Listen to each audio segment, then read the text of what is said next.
Okay, good morning everybody.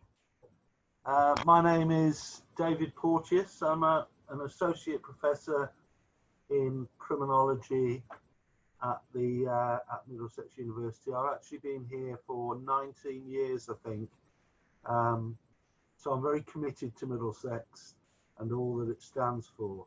I'm going to run through some basic points first of all about our criminology programs, and one thing that I want to emphasize from the beginning is that I think we're in a good position because all of our programs have recently been renewed and refreshed.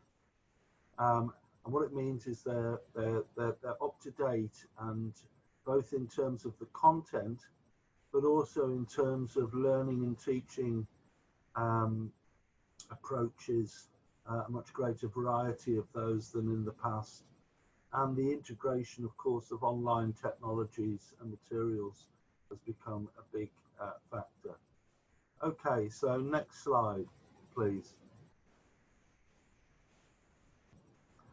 So at Middlesex, as you can see from this October, we will have across the department the three programs in sociology that I'm not going to talk about.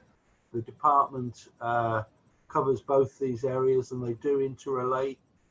As you can see, there's the option to study sociology or criminology, for example.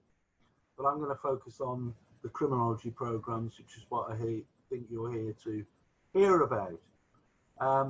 So we have the four programs that you see: BA Honours Criminology, BA Honours Criminology and Criminal Justice, BA Honours Criminology brackets Policing and Investigations, and BA Honours Criminology with Psychology. So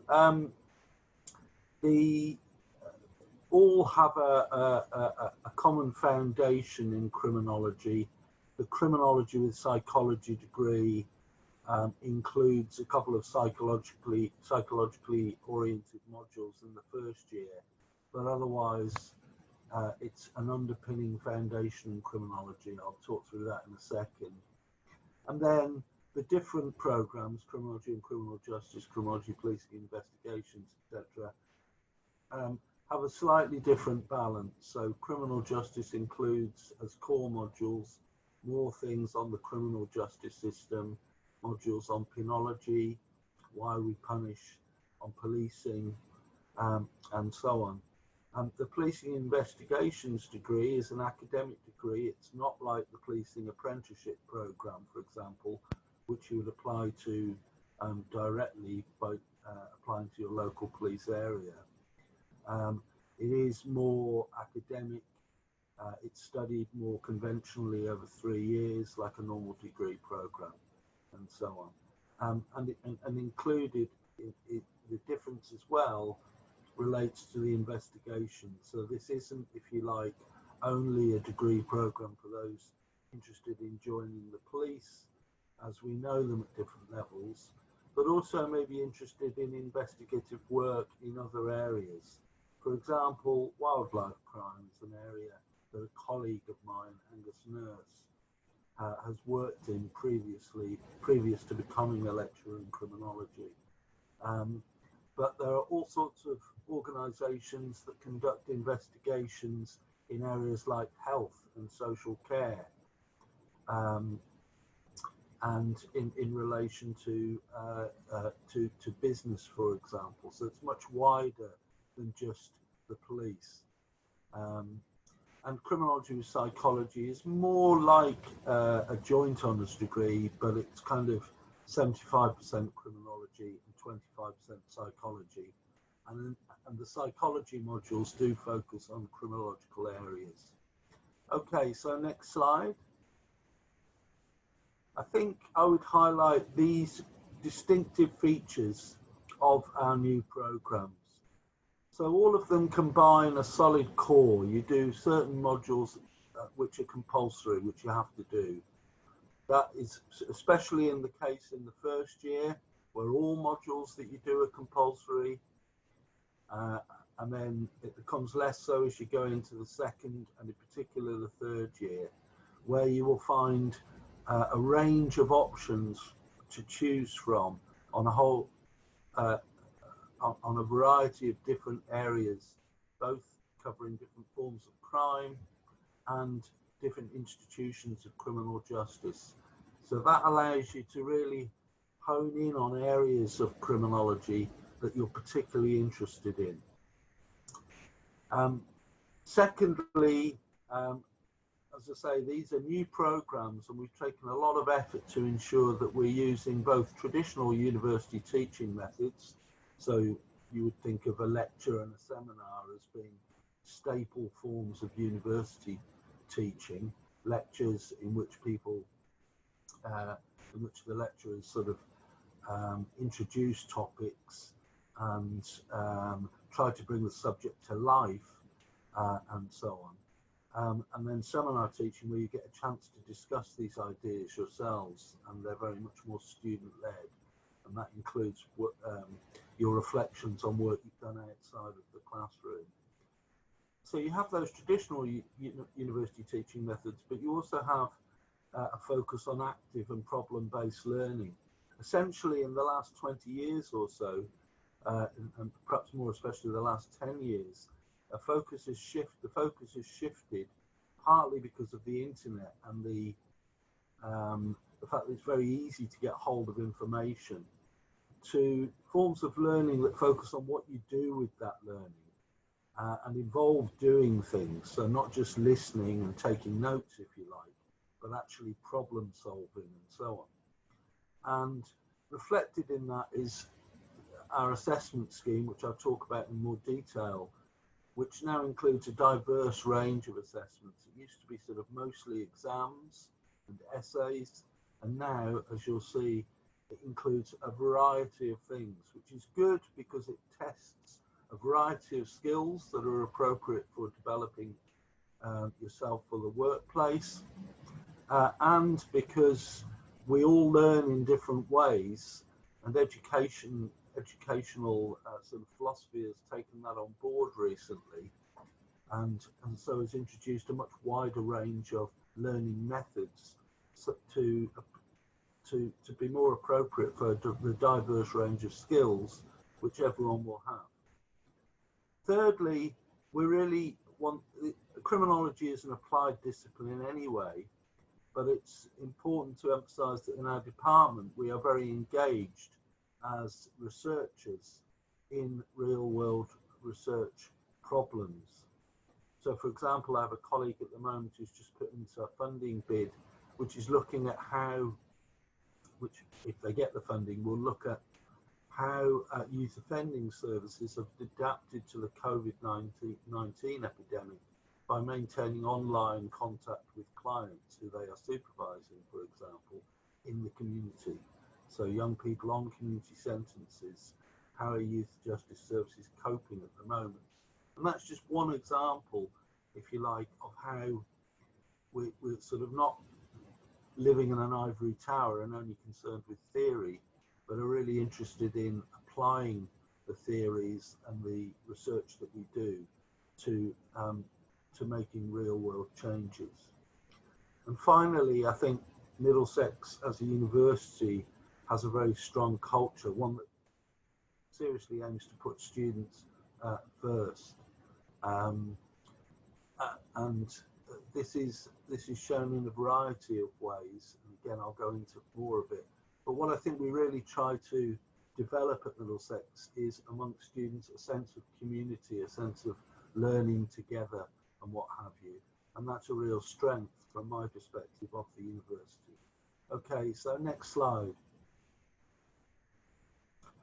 So what you see here is the structure and content of the BA Criminology. I haven't got slides for the other programs, but if you look at our website and look at the different programs, you'll see how the others break down slightly differently. So as I was saying, the first year is all core modules. You study 8 15 credit modules, 4 in the first term, 4 in the second term. So if you look at year 1 on the slide, you'll see we have crime in social context, skills and debates, etc. Each of these modules tries to develop tries to introduce areas of criminology that are considered core to the discipline and should provide a really solid foundation for when you go into the second year. As I've said, one of the things that we've tried to do in refreshing our programs recently is to really focus on some new areas. So we've introduced a module, for example, on crime, media and culture, because the role of media, both traditional media and new social media, is extremely important in thinking about crime and criminal justice more generally. Most of us know what we know about crime through the media. So, and it's not that the media is a neutral sort of conveyor of facts. The media chooses what kinds of crime to celebrate, to focus on. And in particular, it gives a high focus to violent crime, understandably, because that's much more newsworthy. Thinking about social media, think about the role which social media is playing currently in respect of gangs and youth violence. So it's a considerable concern. But on the other hand, there is, if you look at the policing of social media, that raises concerns too about the labeling of people involved, for example, in drill music. So there's an interesting aspect of how new social media is impacting on the world of criminology and crime. The other modules, I think the names speak for themselves. Just to mention crime in social context, the way to explain this, if you like, is that all crime occurs in a social context. What is defined as crime can vary quite a lot around the world in different societies, depending on the different culture and background to the country. Crime also changes over time. You know, there are actions and behaviours that in the past would have been considered illegal and criminal, which are nowadays not thought so. And likewise, there are some things that weren't thought criminal, for example, beating up your wife, which over time has clearly become illegal. So it's just to illustrate that crime is socially constructed. If you think about crime in the current moment under COVID-19, we're very well aware of a couple of things. One is the fact that levels of domestic violence and abuse are thought to be very high indeed as a result of people being locked down in their homes. So the context, the immediate context, is affecting crime. And that's the point of this module. In the second and third year, as you see, you do still study some core modules, but you start to have a range of options that you choose from in order to develop, to follow what you want to study. And that's even more the case in the third year. Everyone will do a dissertation, a piece of research based on their own research questions, and everyone will do a sort of final module in issues in criminology and policy. But then there's again a wide range of options to choose from. I can't begin to go through them all, but hopefully if you look at that list, you will see just what a good range of topics there are to follow up upon. The problem won't be choosing a module, the problem will be deciding which ones you do not want to do. Okay, next slide, please.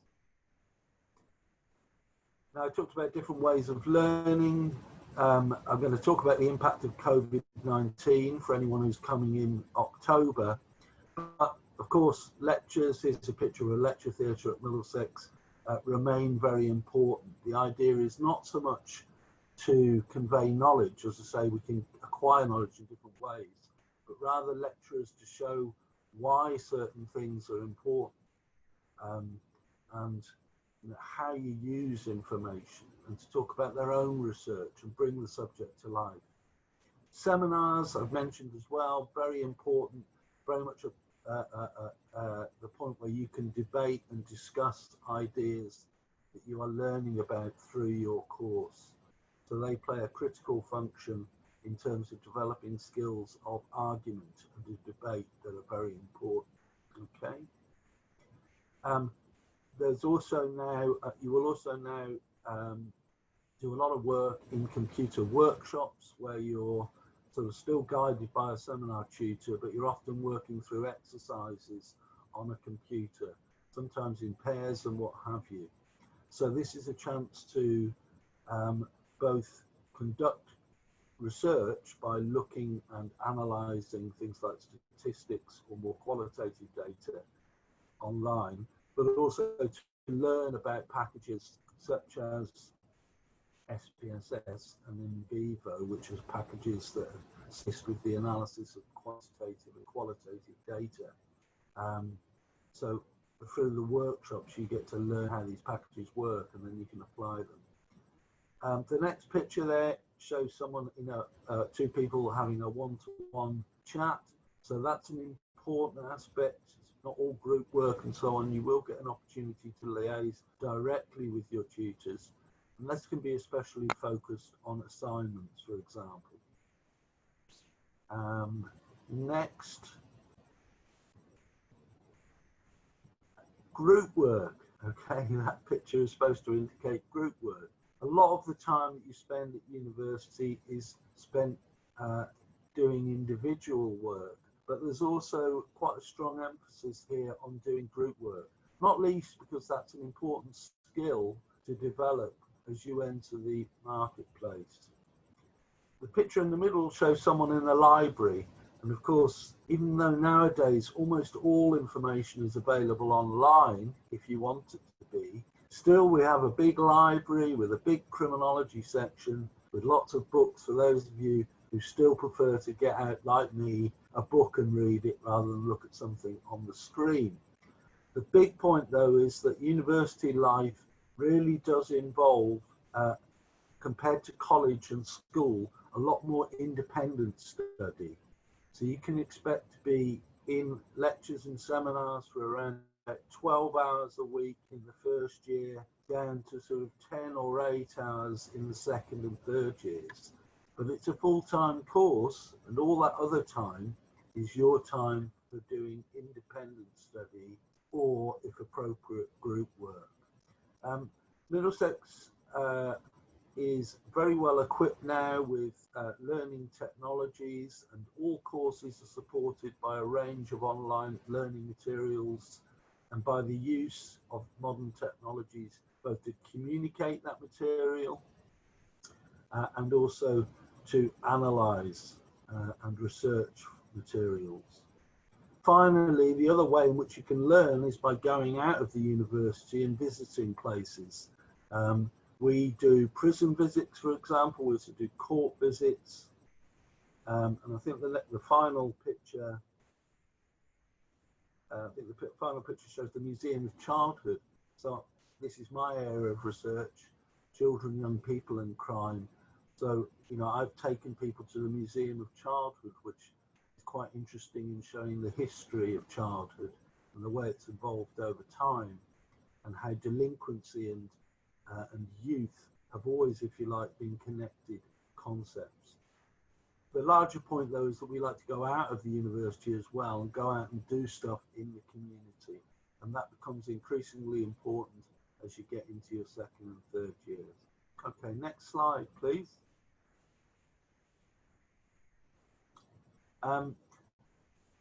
Quite difficult to read this slide, but what it shows is the different assessment methods that we use, and this is just for the first year.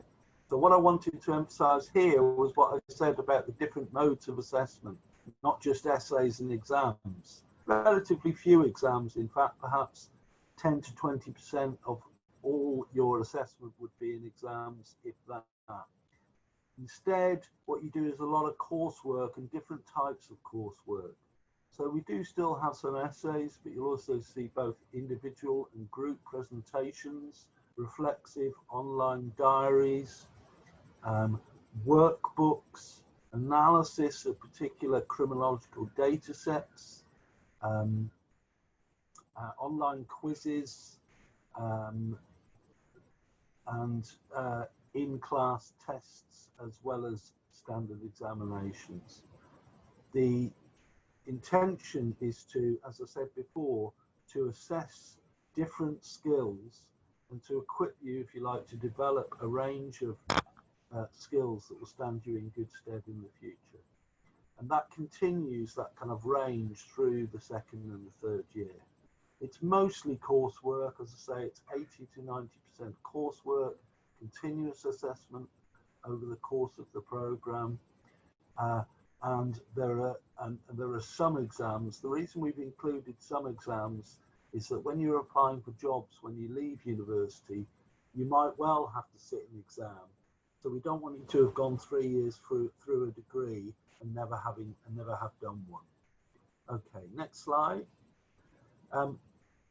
In the last 5 to 10 years, there's been a big shift in at Middlesex, certainly, towards the development of employability skills and experience. So we've really tried to embed in our program modules that specifically are focused on the workplace, and modules which allow you to be assessed for existing experience you might have as a volunteer or in the workplace, or to do a placement with an organisation and get credit for that.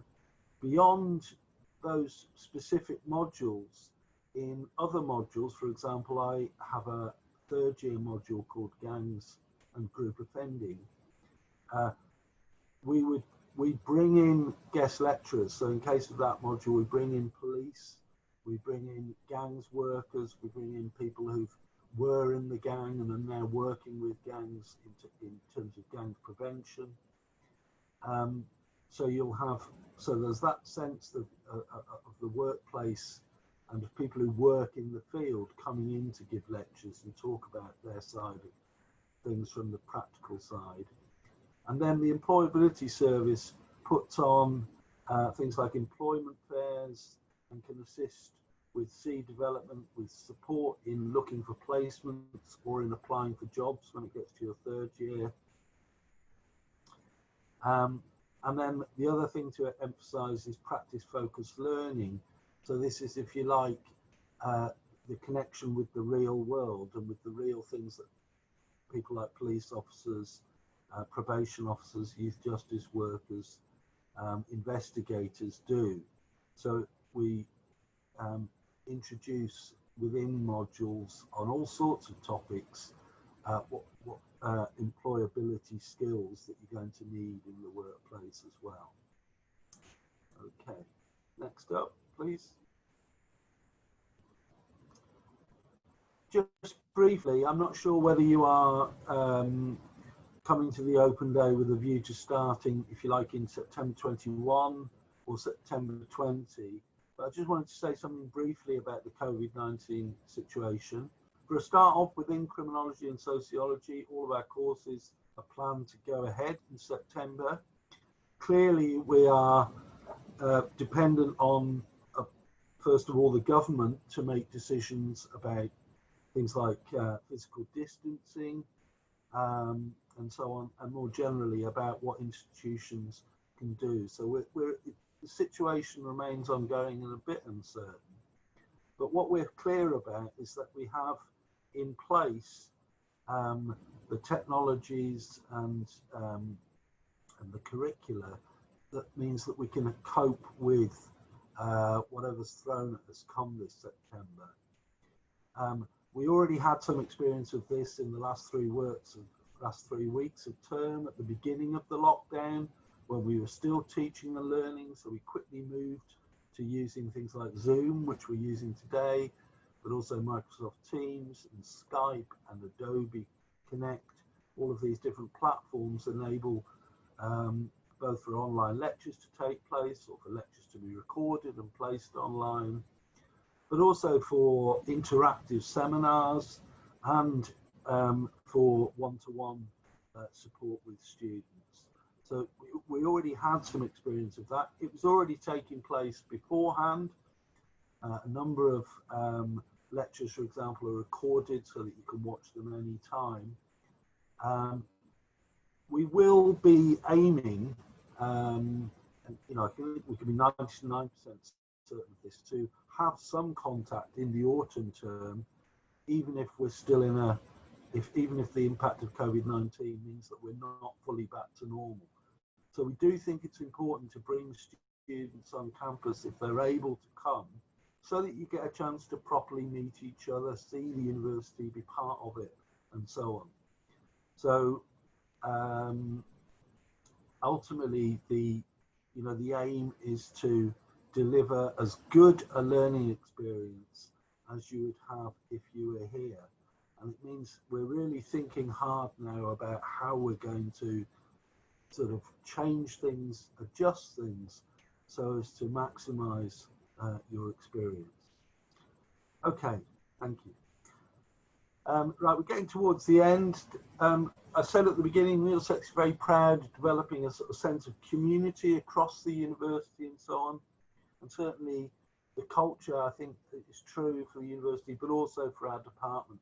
I hope that we're very open, we're friendly, we invite you to come in and talk to us. There's a vibrant student society. We aim to be supportive, especially, of course, in terms of providing feedback on formative and summative assessments. We have graduate academic assistants in the department who are not quite lecturers, but not quite students. They're recent students with who bring their experience to bear, perhaps a bit less intimidating than people like myself who are lecturers. Innovation is very important, and as I said right at the beginning, I think the courses that we're running as of September really are innovative in the sense that they're brand new, they're refreshed, they're up to date, they reflect our staff experience, and they deliver a range of new ways of teaching and learning along the lines indicated here. We're engaged, that's with the real world again. The study has to matter, it has to help you get a job in the long run, whatever it is that you decide to do. That's reflected in our emphasis on placements and internships, on valuing volunteering that you might be able to do. Finally then, respectful. Universities have to be places where we can discuss ideas in a civilized, grown-up manner, but also honest. That requires us being respectful. And that's a two-way process or three-way process, respectful of other students, respectful of staff, staff that are respectful of students, and so on. It's just a very important value that we think is central to university life. And finally, demanding. We really want you to get the most that you can out of university study. In order to do that, we have to set the bar quite high. And so we will be, it is a demanding experience. It takes time. The first year is if you like, more introductory, more space for making mistakes and so on. But still, we hope challenging. We don't want you to be bored apart from anything else. And we hope that the courses will stimulate your interest and really engage you in your studies. Okay. On the next slide, there are a couple of quotes from former students, which we've obviously included because they make good copy. But we like to think that these, we haven't made these up. These are real students saying real things. They say nice things about the staff, but they emphasize how the experience of going to university has transformed them as individuals. So that, of course, is the point. Wherever you go, the point of going to university should be to develop as a person. It should be a hugely enjoyable experience, a challenging experience, and so on. And I think these quotations do reflect that for these students, that's the experience they've had. Okay, next slide. So finally, I've only talked really about the the department and what we offer within the Department of Criminology and Sociology in the course. But the university has a fantastic range of other resources and support. The student union lays on a huge array of activities, but also provides support with things like money and finance, advice and so on. Then the university has a counselling and mental health service. Very important just now, actually, because a lot of people are obviously struggling under the current circumstances of COVID-19, of being locked down. The Learning Resources Department is fantastic, great library, also great online provision. Similarly, then there's things, the admission service, the finance service, all of which I think are available for you to ask questions to. The different representatives of these departments are available today, and you can ask questions on those areas.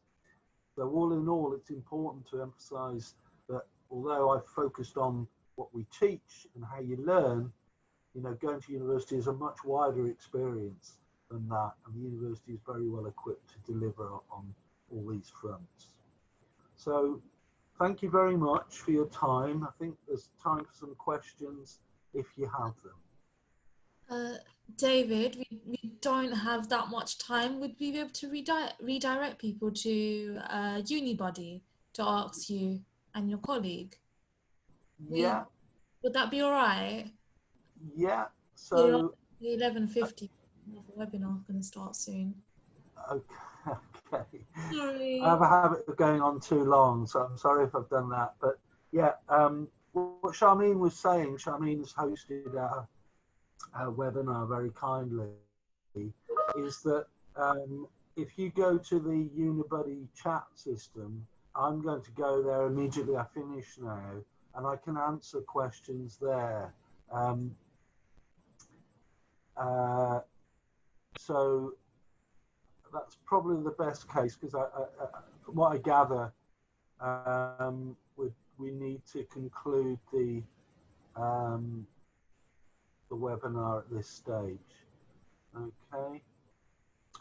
To answer Kyle's question, yes, the recording of this webinar will be available.